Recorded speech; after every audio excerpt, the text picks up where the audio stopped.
Alright, what's up everyone? This is going to be an unboxing video for the Cyborg MMO 7 mouse. This is a 6400 DPI mouse, laser mouse. And we'll get into all the features as we're going along and showing you the device. So let's get started. This right here opens up and just gives you some more info on the mouse, shows what's in the box. See if you can see that a little bit. I don't think it focused on it, but whatever. Move over here. There's the actual mouse itself. Super sexy looking mouse. And there's the back. Let's open this up and give you a closer look at it. Alright, so here's how you open it. You take apart, you just slide this out, just cut the tape loose, and then the mouse will be over there, and then you slide this back panel out. Because I know a lot of people watch unboxing videos so they know how to put the product back together if they need to return it. And then you have all your manuals in here, your other products I have. There's a Rat 7, or no, that's the Rat 9. That's a wireless one. Same thing as a Rat 7, just wireless. Warranty stuff like that. Yeah, all that crap. And then down here is where you have your weight storage and your mouse, like the grip storage thing. So you have a nice little case right here. Let's see if I can open this one-handed. I don't know. Oh, yep, I got it. All right, so it has a nice little diagram of what's in it and where. So let's see, turn it this way. All right, so that was tell you. So you got palm rest 1 right here, palm rest 2, and then you have your pinky rest and your secondary pinky rest right here. So that's 1, 2, and then down here you have your weight cartridge. So any weights you don't want in the actual mouse itself, you can slip in there and store the weights. Right now all the weights are actually in the mouse. Set that to the side, bring the mouse out over here. There it is. Very nice looking mouse. Alright, this is a wired mouse, by the way, in case you didn't know. It's kind of difficult to do one-handed, and I know why. I'll cut and be back in a second. Alright, so it's out of the box, and I also have it hooked up. So this is what it looks like. The lights are on. It looks even cooler when I don't have this the light from the camera on it. But alright, I'll go over some of the stuff with you, and then this is all the stuff inside the little box. So alright, so there's the mouse. You have all the buttons on the side, as you can tell. Down here is a you unscrew this. This is also acts as a tool to adjust your things. It's a hex wrench, and this is where your weights go. So I only have 1 weight in there right now, and then I have 3 in the little carrying thing right there where you can store your weights. It's not really a carrying case, but this is the palm rest. So this can be adjusted to go to any size. So I don't even know if I can do, there we go. Alright, so it's like way up there now, or you can have it go up there. This is a secondary palm rest that comes with it, so it looks the exact same as this one right here. This is the one that comes on it. But this one's more elevated to give you a more of a curved, like, so your hand goes upward more rather than just sitting flatter. So alright, there's your different palm rests, and it's looking more brown in this video. But when it's not like super well lit up, like with a light shining directly on it, it looks black and orange, not brown.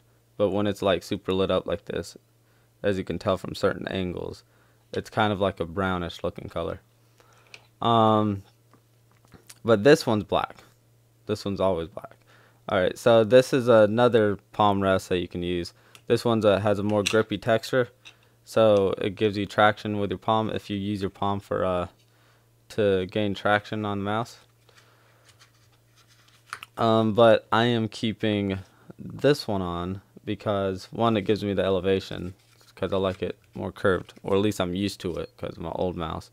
But it also has a cool looking design on it. This just slides off too, just by pressing this lever in and sliding it back and forth. Over here is where your pinky rest is. So I have the grippy one on right now, but these, you can also have this cool looking one. So if your pinky drags along the ground, you can use that, and I mean, just pretty much picture that right where that's at, because I'm not taking this off since I only have one hand. But and then your pinky will just rest right on that, so something like this. So that's pretty much that. This one, these pinky rests, the problem with these is that they're very slick, they're very slippery. So if you're trying to get traction, which I use my pinky mainly for moving the mouse and like lifting it so I can like move it back and forth. So that's why I put the grippy one on there, so I can keep the traction on it. You could probably get used to the slick surface and just like grip it harder or whatever, but since this side doesn't have, or since it's full of buttons, I don't imagine that I'm going to be picking it up, like gripping it really hard just to pick it up, because I might be hitting the buttons. Alright, so those are the different accessories that you can have. And like this is also the one that comes with it, that comes on it when you open it out of the box, as you can tell, because it has a design on it and it looks like the rest, and it looks the coolest.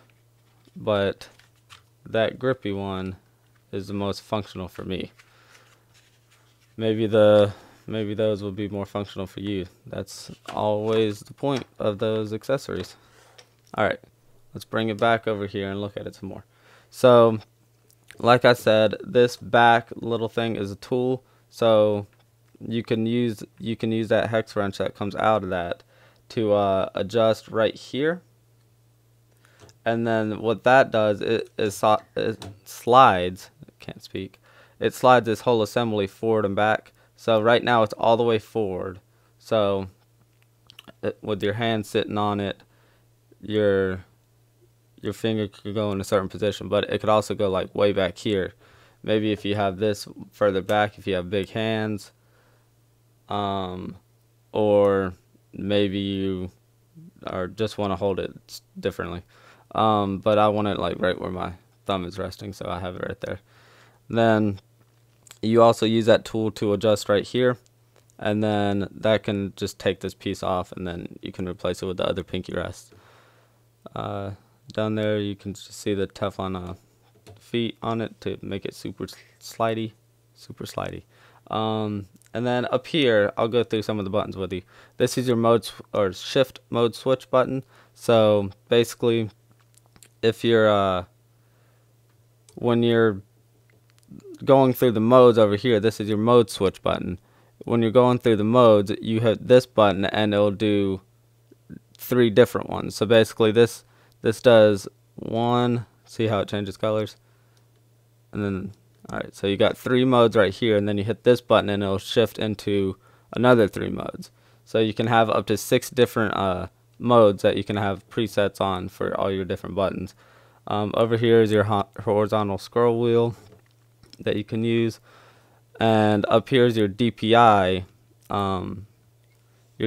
button, so that can change your DPI on the fly. You can have preset different levels of your DPI. So these lights right here indicate what level it's at right now. I currently have it on 3.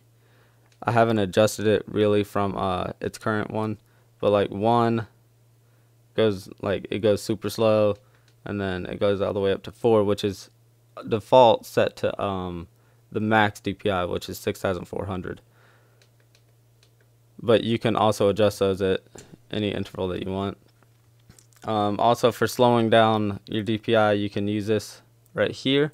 This is usually preset for precision aim, which they have, which slows down the it slows down the mouse thing. So if you scope in on a gun or something, you can hit that and then have more precise aim with it.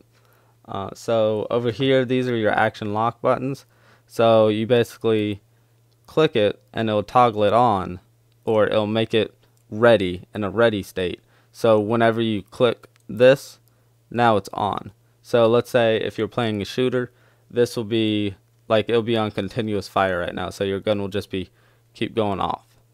And then all you have to do is click it again and it'll be toggled back into a ready state.